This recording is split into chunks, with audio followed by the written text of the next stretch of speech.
untuk menghormati pembacaan firman Tuhan yang diambil dari 2 Samuel pasal yang ke-12. Kita membaca ayat yang pertama sampai dengan ayat yang ke-14. Demikian firman Tuhan. Tuhan mengutus Natan kepada Daud. Ia datang kepada Daud dan berkata kepadanya, ada 2 orang dalam satu kota, yang seorang kaya, yang lain miskin. Si kaya mempunyai sangat banyak kambing domba dan lembu sapi. Si miskin tidak punya satu apapun daripada seekor anak domba betina yang kecil yang dibelinya. Ia memeliharanya dan anak itu menjadi besar padanya bersama-sama dengan anak-anaknya. Makan sepotong dari rotinya, minum dari cawannya dan tidur di pangkuannya. Anak itu sudah seperti anaknya sendiri. Pada suatu hari datanglah seorang tamu ke rumah si kaya. Tetapi orang kaya itu tidak mau mengambil seekor pun dari kambing domba atau lembu sapinya untuk diolah bagi pengembara yang datang kepadanya itu. Ia mengambil anak domba betina kepunyaan si miskin itu, lalu mengolahnya untuk orang yang datang kepadanya itu. Lalu Daud menjadi sangat marah karena orang itu, dan dia berkata kepada Natan, demi Tuhan yang hidup, orang yang melakukan itu harus mati. Anak domba betina itu harus dibayar ganti 4 kali lipat, karena dia telah melakukan hal itu dan oleh karena tidak ada belas kasihan. Kemudian berkatalah Natan kepada Daud, engkaulah orang itu. Beginilah firman Tuhan Allah Israel, akulah yang mengurapi engkau menjadi raja atas Israel. Akulah yang melepaskan engkau dari tangan Saul. Telah kuberikan isi rumah tuanmu kepadaku, dan istri-istri tuanmu ke pangkuanmu, dan telah kuberikan kepadamu kaum Israel dan Yehuda. Dan seandainya itu belum cukup, tentu kutambah lagi ini dan itu kepadamu. Mengapa engkau menghina firman Tuhan dengan melakukan apa yang jahat di matanya? Uria orang Het itu kau biarkan ditewaskan dengan pedang. Istrinya kau ambil menjadi istrimu. Dia sendiri telah kau biarkan dibunuh oleh pedang Bani Amon. Oleh sebab itu pedang tidak akan menyingkir dari keturunanmu sampai selamanya. Karena engkau telah menghina aku, mengambil istri Uria orang Het itu untuk menjadi istrimu. Beginilah firman Tuhan, sesungguhnya malapetaka akan kutimpakan atasmu yang datang dari kaum keluargamu sendiri. Aku akan mengambil istri-istrimu di depan matamu dan memberikannya kepada orang lain. Orang itu akan tidur dengan istri-istrimu di siang hari. Sebab engkau telah melakukannya secara tersembunyi, tetapi aku akan melakukan hal itu di depan seluruh Israel secara terang-terangan. Lalu berkatalah Daud kepada Natan, aku sudah berdosa kepada Tuhan. Natan berkata kepada Daud, Tuhan telah menjauhkan dosamu itu, engkau tidak akan mati. Walaupun demikian, karena engkau dengan perbuatan ini telah sangat menista Tuhan, pastilah anakmu yang lahir itu akan mati. Demikian jawab bacaan firman Tuhan. Silakan duduk saudara sekalian. Selamat datang kepada Anda yang baru pertama kali hadir di dalam ibadah SCC Melbourne. Terima kasih Anda beribadah di gereja di rumah Tuhan ini. Dan biarlah firman Tuhan yang Anda akan dengar dapat menjadi berkat bagi Anda semua. Ada seorang yang berdoa seperti ini kepada Tuhan. Tuhan, aku ingin bertobat. Tuhan bilang, wah itu sangat baik. Kapan kamu memulai bertobat? Lalu dia bilang, minggu depan ya Tuhan, karena minggu ini aku sibuk. Lalu Tuhan menjawab, nah inilah dosa prokrastinasi, ditunda-tunda. Gimana kalau kita mulai dengan dosa tersebut? Saudara-saudara, banyak orang Kristen yang sulit sekali melakukan pertobatan dosa. Mereka menganggap pertobatan dosa itu seperti software update. Anda pernah dapatkan pop-up box di komputer atau di gadget Anda yang bilang software update. Lalu karena Anda tidak mau software update saat itu, Anda pencet remind me later, ya.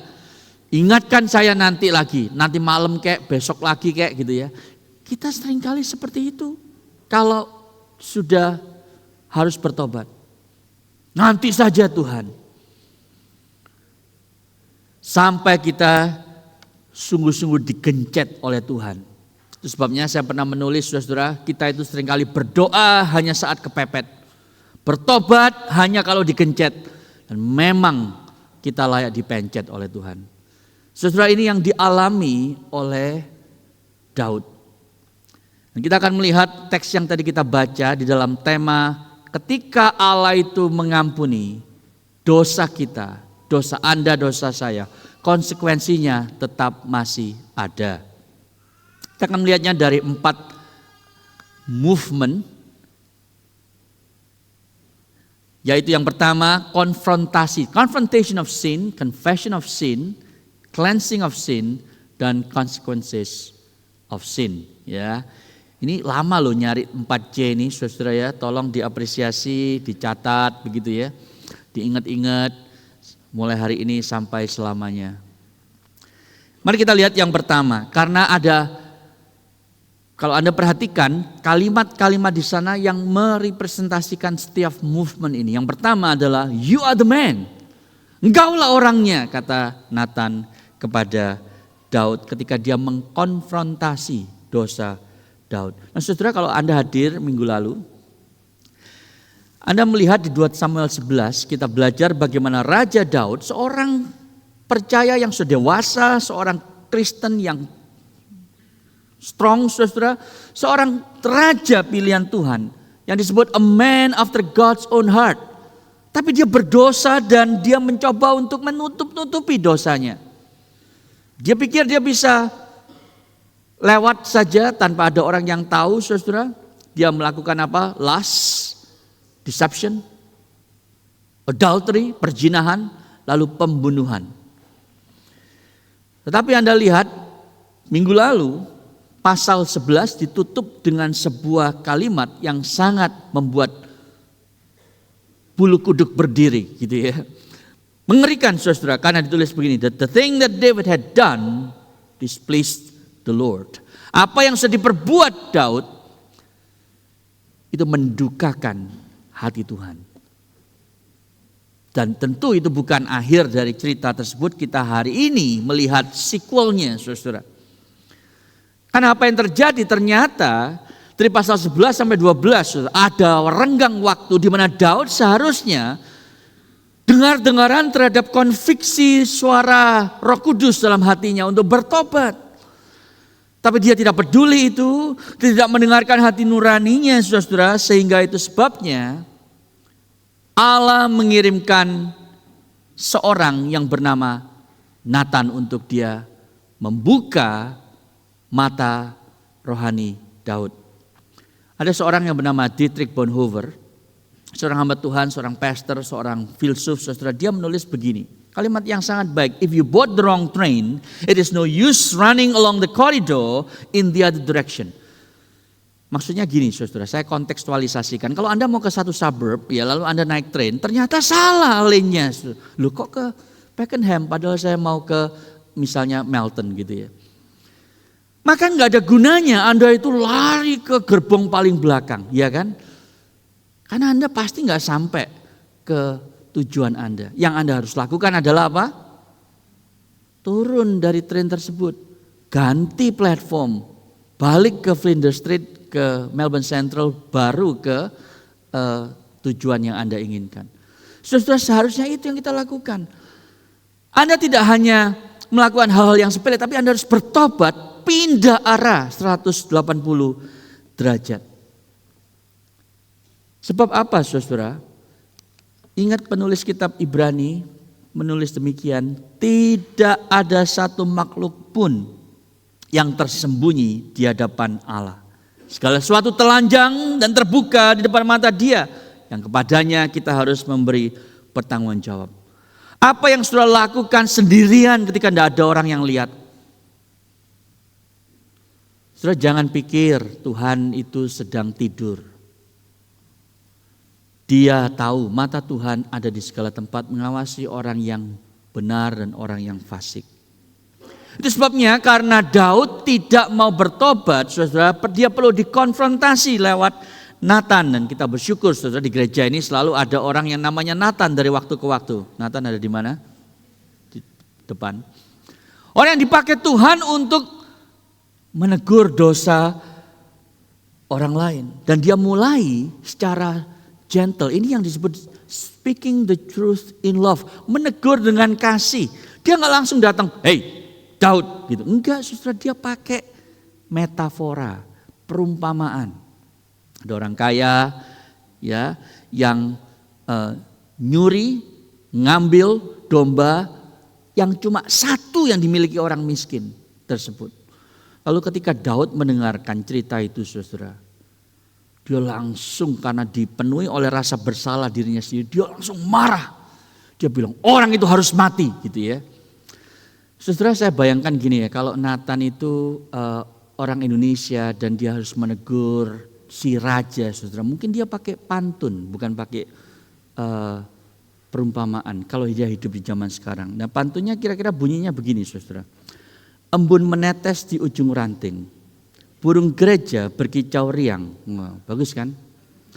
Bagai anak domba si miskin, si kaya rampas, Tuhan pun murka. Wah, saudara, mungkin maunya begitu supaya dia sadar gitu, nggak langsung ditegur lalu dia marah. No, dia pakai sesuatu yang kontekstual di zaman itu. Nah, zaman ini pakai pantun.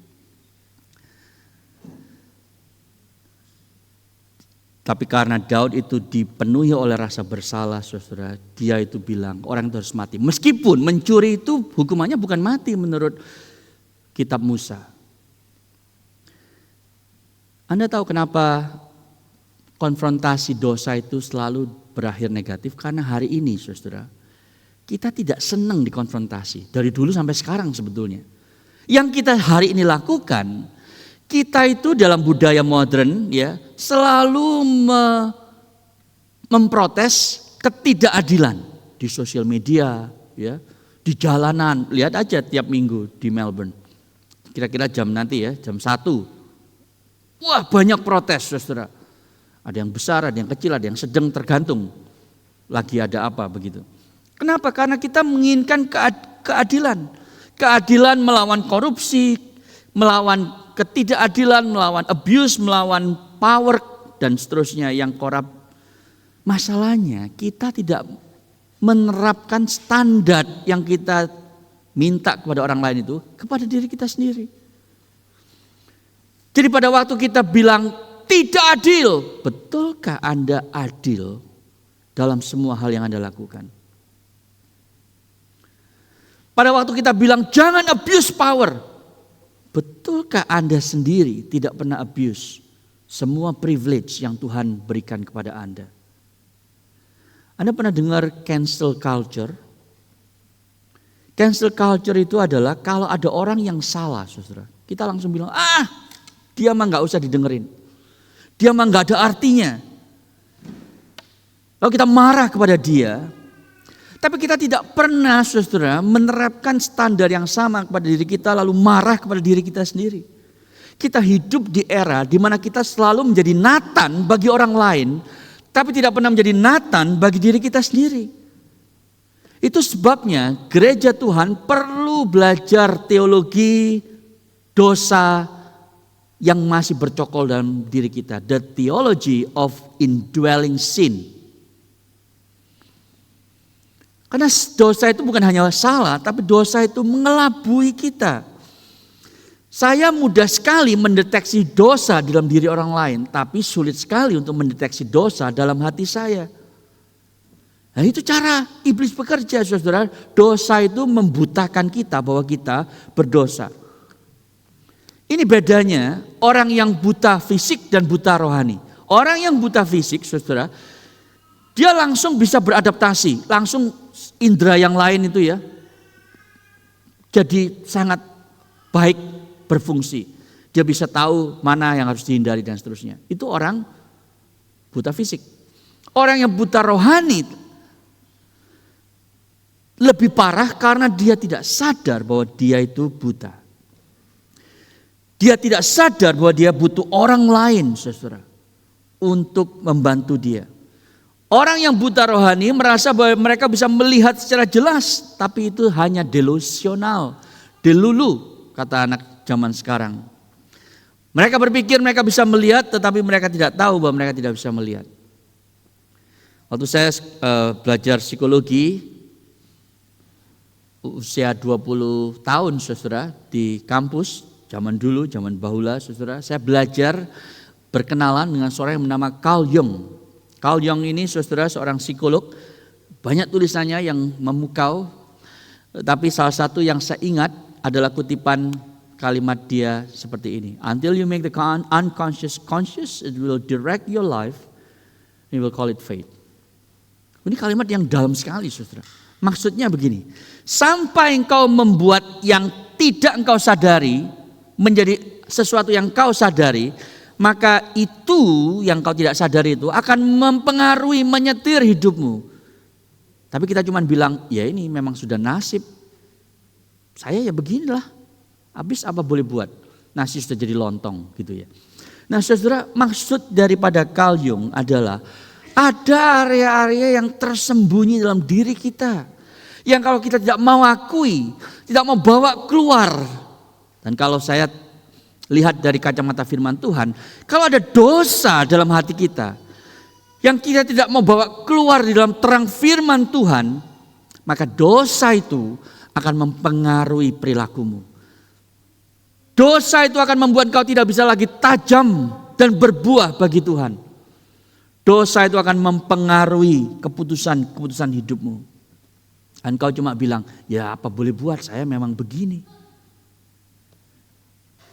Saudara, itu sebabnya Anda dan saya butuh Nathan dalam hidup kita. Kita butuh konfrontasi ilahi melalui seseorang yang akan berkata, you are the man, you are the woman. Anda perlu seorang yang Anda bisa percaya, yang Anda berikan izin, Anda berikan kata belece, surat sakti itu untuk menegur Anda dengan kasih. Dan kepada dialah Anda bisa berkata, saya ini lemah. In fact saya ini bukan hanya lemah. Saya ini orang yang pikirannya durhaka, bibirnya najis, hatinya licik. Tolong ingatkan saya itu rentan berdosa. Konfrontasi saya ya baik-baik. Tegur saya ya dengan kasih. Itu satu-satunya cara saya tidak mengelabui diri saya sendiri. Kalau bukan Tuhan yang mengutus orang-orang sedemikian dalam hidup Anda, saudara, kasih karunia-Nya tidak akan pernah Anda rasakan dan alami. Itu sebabnya Anda perlu punya orang-orang dalam hidup Anda, di gereja ini termasuk, yang akan menjadi Nathan dalam hidup Anda. Kalau Anda tidak ada di dalam kelompok kecil, dalam gospel growth group, kemungkinan besar Anda tidak punya orang-orang itu. Dan itu sebabnya Anda akan terus masuk di dalam deception, tipuan si jahat itu. Anda perlu dikonfrontasi saudara, dengan lembut, dengan kasih karunia Tuhan. Itu movement yang pertama. Movement yang kedua adalah confession of sin, yang ditandai dengan kalimat Daud yang terkenal itu. I have sinned against the Lord. Aku telah berdosa terhadap Allah. Tapi Anda lihat di sini di ayat 7b sampai ayat 10 ada sebuah pola yang muncul. Pola yang membuat Daud dan setiap orang Kristen itu mau bertobat. Yaitu Allah menunjukkan bahwa I have done this for you, but you have done that. Coba Anda lihat ayat-ayat itu. Aku telah mengangkat engkau menjadi raja. Aku telah melepaskan engkau berulang-ulang kali dari Saul. Anda lihat dia dikejar-kejar oleh Saul kan. Aku telah memberimu segala sesuatu yang kau butuhkan. Dan kalau masih kurang, aku akan kasih lagi Daud. Kata Allah. Tetapi apa yang kau lakukan? Kenapa engkau menista aku? Kenapa engkau melakukan yang jahat di depan mataku? Kenapa engkau membunuh Uria dan meniduri istrinya? Saudara, ini pola yang selalu sama saudara. Allah sudah begitu baik. The goodness of God. Kebaikan Allah itu mengitari, mengelilingi hidup kita setiap saat. Kenapa engkau melakukan yang jahat di mata Tuhan? Kalau hari ini, pagi ini saudara, Allah bertanya kepada Anda untuk mengejar Anda supaya bertobat, kira-kira dia akan bertanya seperti apa? Mungkin dia akan bertanya begini, aku sudah memberimu kerjaan, menjaga engkau dari supaya tidak dipecat. Engkau sudah diberikan olehku bos yang sportif, kolega-kolega yang baik. Tapi kenapa engkau masih nipu pajak? Kenapa engkau masih menolak untuk memberikan persembahan bagi pekerjaan Tuhan secara generous dan menumpuk kekayaan sendiri? Atau mungkin Tuhan akan bilang begini, aku sudah memberimu pasangan yang baik. Kenapa engkau itu bicara kepadanya dengan kasar dan kemarahan dan ego? Atau mungkin Tuhan akan bilang, aku sudah menaruhmu di dalam komunitas gereja untuk membuatmu bertumbuh seperti Kristus anakku. Tetapi kenapa engkau tidak peduli dengan pertumbuhan rohanimu? Memilih menjadi bonsai, tidak pernah bertumbuh, tidak pernah ikut di dalam kelompok pemuritan.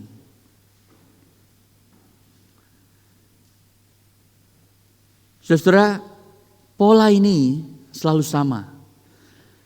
Kalau Anda mengingat kebaikan Tuhan, kalau Anda ingat betapa saya begitu jahat kepada Tuhan yang begitu baik, itulah yang menolong Anda untuk sadar. Ada rasa bersalah, ada guilt yang saya harus selesaikan di hadapan Tuhan. Karena kalau enggak, Anda akan dihantui, digerogoti oleh rasa bersalah tersebut. Saudara, di dalam dunia modern kita punya opsi memang. Opsi yang tidak pernah akan menyelesaikan. Tetapi itu yang seringkali dipilih oleh banyak orang yang belum percaya. Dan saya khawatir juga oleh orang yang sudah percaya. Yang pertama saudara, tadi yang saya sebutkan, cancel culture. Begitu Anda tahu Anda bersalah, orang meng-cancel Anda. Dia mah udah dicoret, tanda silang. Lalu Anda itu hidup dalam rasa malu. Dan Anda pindah kota, pindah negara. Karena Anda sudah di-cancel. Yang kedua, cara dunia modern mengatasi rasa bersalah adalah dengan pergi ke terapi. Lalu terapisnya itu akan kasih tahu, oh kamu itu ya, itu bukan rasa bersalah. Kamu cuman merasa ada sesuatu yang broken.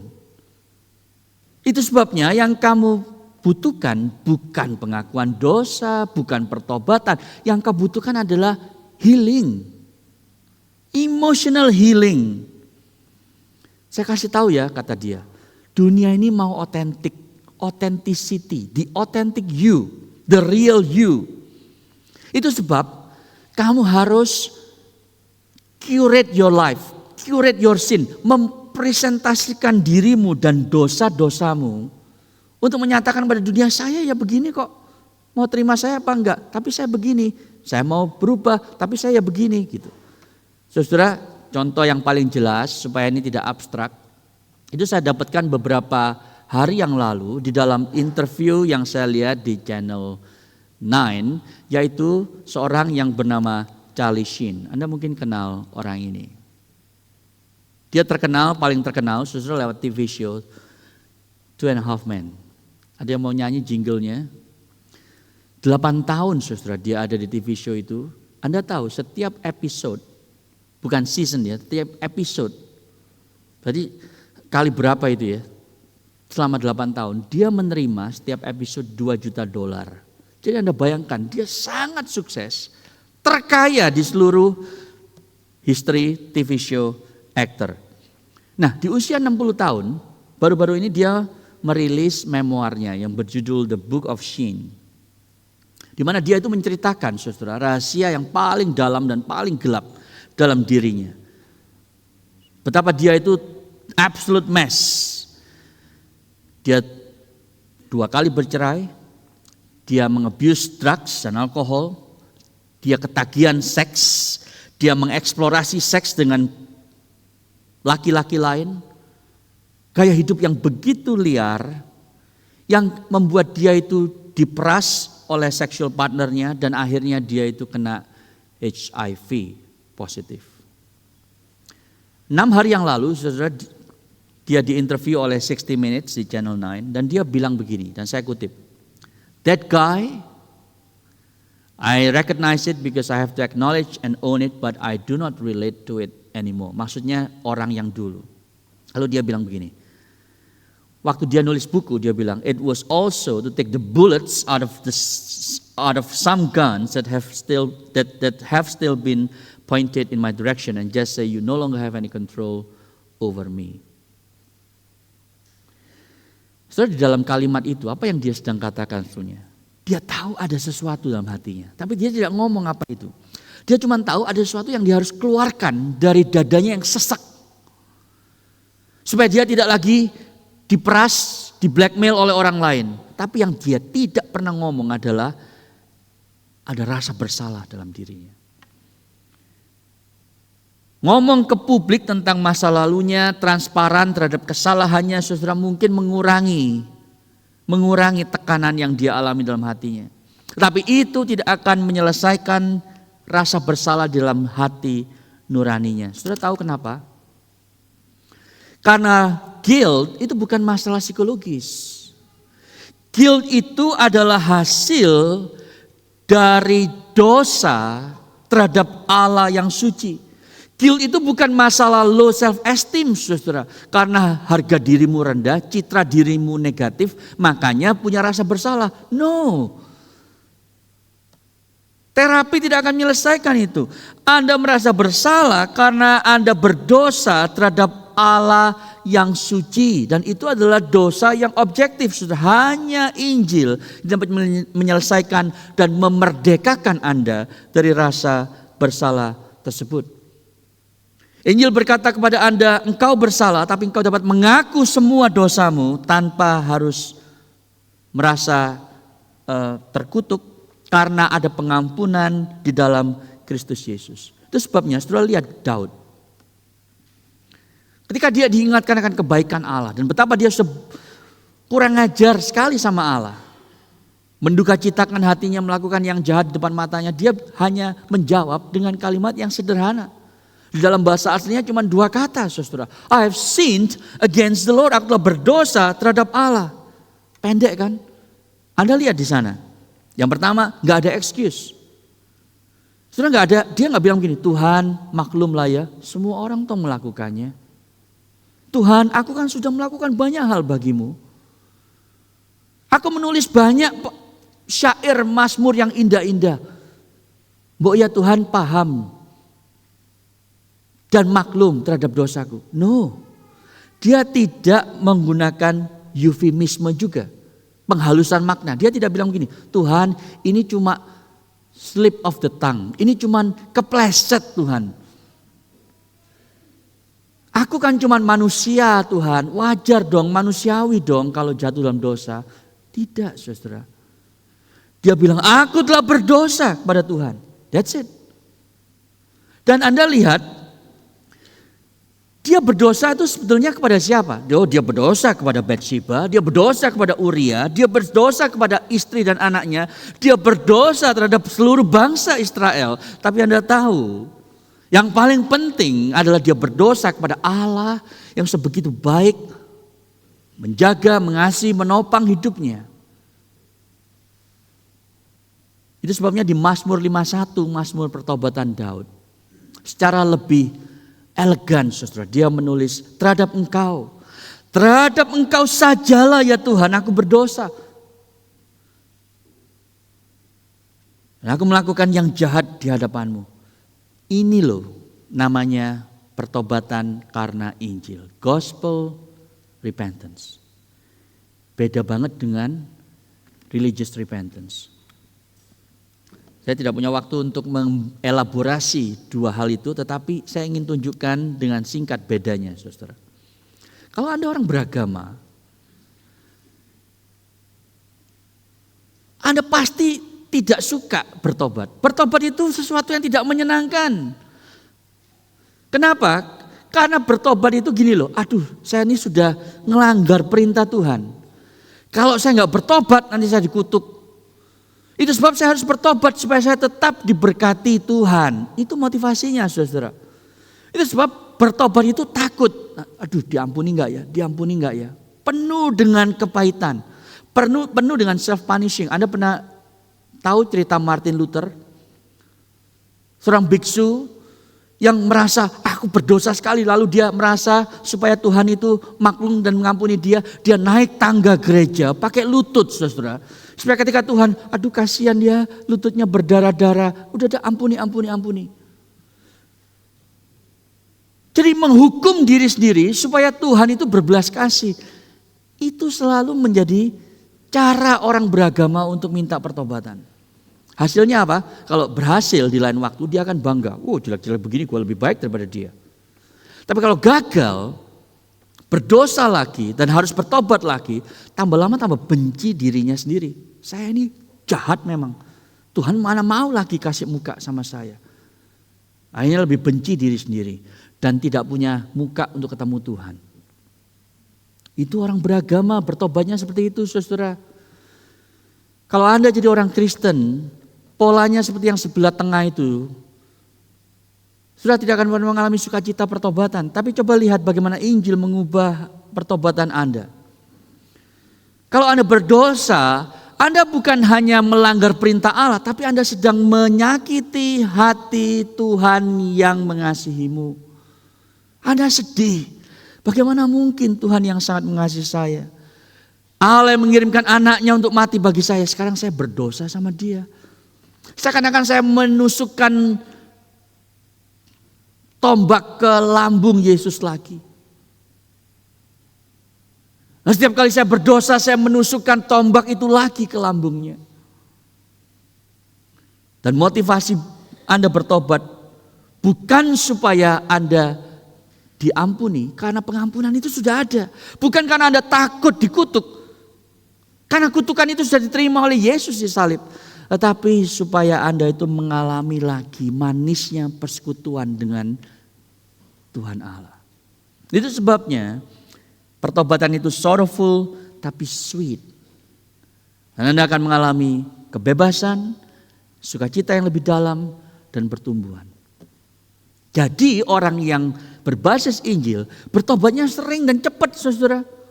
Gak tunggu minggu depan, gak tunggu besok, tapi hari ini, sekarang. Itu sebabnya Martin Luther setelah sadar bahwa dia menyiksa diri pun tidak akan menghasilkan apa-apa, karena Tuhan sudah menyediakan pengampunan dalam Kristus. Itu sebabnya dia menulis setelah dia mengerti itu, mengerti Injil. Di 95 tesisnya yang dia pasang di pintu gereja Wittenberg di Jerman itu, nomor 1 dalilnya adalah all of life is repentance.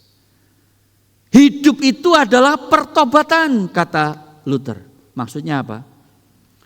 Karena setiap kali Anda berdosa, setiap kali saya berdosa, maka setiap kali pula lah kita harus bertobat. Semakin sering bertobat, semakin sering Anda mengalami pengampunan dari Allah dan manisnya belas kasih Allah. Movement yang ketiga, saudara. Ketika Daud itu bertobat, dosanya langsung diampuni. The Lord has also put away your sin, you shall not die. Engkau tidak akan mati, Daud, kata Nathan. Anda lihat, Nathan tidak bilang begini, oh ngaku dosa sekarang, baru sekarang ngaku dosa, probation 3 bulan. Wah, ya. Kita lihat kamu bagaimana 3 bulan ini. Kalau berdosa lagi, berarti omong kosong, gombal dan seterusnya. Tidak, saudara. Nathan langsung bilang, Tuhan mengampunimu. Engkau tidak akan mati, Daud. Jadi di dalam Kristus, saudara, Allah yang mengekspos dosa, itu juga mengampuni dosa secara instan dan secara penuh. Bukan karena Anda hebat, bukan karena Anda rohani, tetapi karena Kristus Yesus sudah mati bagi dosamu, mengampuni dosamu di masa lalu, masa kini, dan masa yang akan datang. Nah, poin ketiga ini pendek. Sekarang kita lihat poin keempat, karena ceritanya tidak selesai sampai di sana, saudara. Poin yang keempat adalah the consequences of sin anakmu akan mati. Injil memberitahu kita gini, saudara. Ya, Allah akan mengampuni dosamu secara komplit.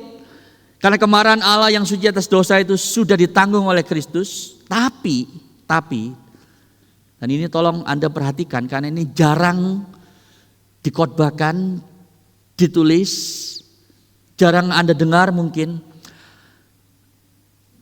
Allah yang mengampuni dosa masih mengizinkan konsekuensi dosa yang temporal di dunia ini selama kita masih hidup. Dan konsekuensi dosa itu seringkali menyakitkan. Anda harus keluar air mata untuk mengalaminya. Daud harus berhadapan dengan konsekuensi dosanya. Anaknya mati dan bukan hanya itu sebetulnya. Saya mencoba untuk mendaftarkan saudara dan saya ketemu cukup banyak. Secara personal saudara ada guilt dalam hatinya. Setelah diampuni guilt itu mungkin hilang. Tapi dia ingat itu. Dia diekspos ke publik. Tadinya dia menutup-tutupi, sekarang karena Nathan menegur dia, semua orang tahu. Dia jadi buah bibir. Bagaimana dengan keluarganya? Wah, ini yang paling parah saudara. Anaknya yang pertama dari Bathsheba itu meninggal. Bukan hanya itu, lalu terjadi incest. Karena anak Daud yang beda istri, Amnon, itu memperkosa saudari tirinya Tamar.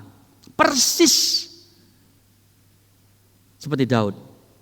Lalu yang ketiga, yang berikutnya, fratricide. Nah ini kata yang jarang kita dengar saudara. Karena Absalom, saudara Tamar, kemudian membunuh Amnon untuk balas dendam. Lalu Absalom itu sendiri sama Daud hubungannya retak dan dia itu kemudian kudeta Daud. Sampai Daud itu harus diungsikan saudara. Dan akhirnya Absalom sendiri mati. Dan Daud begitu sedih melihat Absalom dia menangis begitu rupa. Dan keluarganya itu terus menerus dirudung kemalangan. Saudara ini mirip cerita novel, cerita telenovela bukan? Tapi ini real saudara. Konsekuensi dosa yang dialami oleh Daud.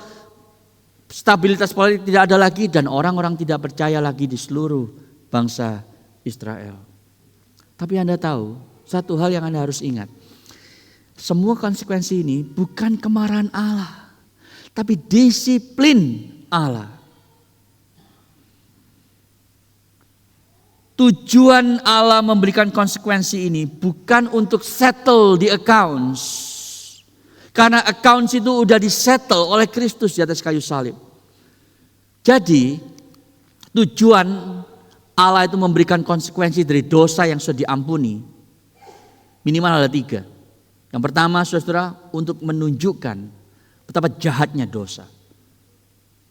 Tidak ada dosa yang ya gak apa-apalah. Tuhan tutup sebelah mata, no. Ada konsekuensi dosa untuk menunjukkan dosa itu jahat. Kekejian di mata Allah. Yang kedua, tujuannya adalah supaya Anda tahu bahwa Tuhan tidak pernah menganggap remeh dosamu. Meskipun hukumannya sudah ditanggung oleh Kristus. Dan yang ketiga, supaya itu membuat Anda tetap rendah hati dan membawa Anda dalam proses pengudusan sebagai orang berdosa yang sudah diampuni. Itu sebab penulis kitab Ibrani mengatakan begini, Tuhan menghajar orang yang dikasihinya. Mendisiplin orang yang dikasihinya. Ia menyesah orang-orang yang diakuinya sebagai anak. Karena Tuhan tidak ingin hanya hukuman dosa Daud yang di-cover. Tetapi dia ingin agar kuasa dosa itu tidak lagi bercokol dalam diri Daud. Itu sebab ada konsekuensinya. Setelah peristiwa ini kita tidak pernah membaca lagi Daud itu main gila dengan perempuan lain. Gak pernah. Gak ada saudara. Jadi mari kita tidak salah kaprah antara dosa yang diampuni dan konsekuensi dosa yang diampuni. Karena itu adalah 2 hal yang sangat berbeda. yang berbahaya di gereja-gereja Tuhan hari ini. Kalau konsekuensi dosa yang diampuni tidak pernah diajarkan, lalu kita berpikir, enggak apa-apa berdosa, kan Tuhan pasti mengampuni. No, Anda akan berhadapan dengan konsekuensi dosa selama Anda hidup di dunia ini. Ya, tidak ada penghukuman kekal karena there is now no condemnation for those who are in Christ Jesus, Roma 8 ayat 1. Tidak ada lagi penghukuman bagi mereka yang ada dalam Kristus Yesus. Tapi konsekuensinya Anda dan saya harus tetap tanggung. Mari saudara kita menyelesaikan renungan khotbah ini dengan beberapa kalimat demikian. Anda dan saya seringkali seperti Daud, kita merasa kita bisa menutupi dosa kita. Kita merasa bahwa kalau saya pergi ke terapi, maka saya akan menyelesaikan rasa bersalah karena dosa tersebut. Tapi itu adalah hal yang mustahil. Kita perlu Nathan dalam hidup kita untuk mengkonfrontasi dosa kita. You are the man, you are the woman. Kita perlu Allah untuk mengekspos dosa kita dan membuka pintu bagi kasih karunia-Nya. Itu karena rasa bersalah bukan hanya masalah psikologis, bukan karena masalah citra diri yang kurang baik, tetapi karena rasa bersalah itu berakar dari dosa terhadap Allah yang kudus. Itu sebabnya terapi tidak akan membantu Anda. Yang akan membantu Anda, yang akan memerdekakan Anda dari rasa bersalah adalah Injil Kristus Yesus. Allah tidak pernah menganggap remeh dosa. Dosa itu sudah dihukum dengan penuh oleh Kristus Yesus. Dan itu sebabnya Anda dan saya di dalam Kristus diampuni.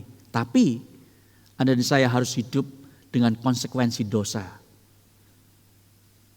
Ada scar, ada tanda-tanda luka dosa yang masih akan Anda miliki. Tapi itu adalah redeem scars. Sama seperti Yesus. Di Lukas 24 waktu dia ketemu Thomas. Dia bilang, lihat tanganku. Tanganku yang berlubang paku. Kaki yang berlubang paku.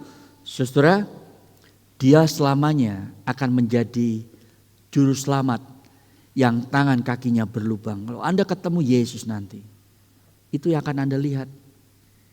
Kita akan menyembah Dia dalam kekekalan dengan the beauty of the scar. Karena Dia pernah menanggung dosa Anda dan saya. Dan scar itu mengingatkan kita betapa Dia memahami air mata dan penderitaan kita menanggung konsekuensi dosa. Itu sebabnya kita bisa datang kepada Dia dan mengaku dosa dengan sukacita dan sukarela. Saudara, kita butuh Nathan dan butuh Yesus. Nathan itu berkata, you are the man. Tapi Yesus berkata, I became the man for you. Nathan itu menunjukkan Daud dosanya. Yesus yang menanggung dosa Daud. Nathan itu menyatakan rasa malu Daud. Yesus itu menutupi rasa malu Daud. Maka kalau Anda bukan orang percaya hari ini, dengarkan ini baik-baik. Dosamu akan menemukanmu. Anda tidak bisa menutupinya selamanya dari Tuhan, dari diri Anda, dari orang lain. Tidak ada dosa yang terlalu kecil yang tidak akan menghasilkan kutukan Allah. Tapi tidak ada dosa yang terlalu besar yang akan mengutuk orang yang sungguh-sungguh bertobat. Saya ulangi lagi ya. Tidak ada dosa yang terlalu kecil yang akan membebaskan Anda dari kutukan Allah. Tapi tidak ada dosa yang terlalu besar yang dapat mengutuk orang-orang yang sungguh-sungguh bertobat kepada Allah. Itu sebabnya datanglah kepadanya hari ini. Terimalah pengampunan darinya. Bagi Anda yang sudah Kristen, my brothers and sisters in Christ, seperti lagu yang tadi nanti kita akan nyanyikan, Christ is yours forevermore. Meskipun Anda jatuh, kasih-Nya tetap. Dan setiap air mata yang Anda lalui untuk menanggung konsekuensi dosamu, Tuhan itu akan rajut untuk membuat Anda semakin serupa Kristus. Itu sebab bertobatlah terhadap dosamu setiap saat, setiap hari, saat ini mungkin. Dan biarlah engkau mengalami lagi manisnya persekutuan di dalam kasih karunia Allah.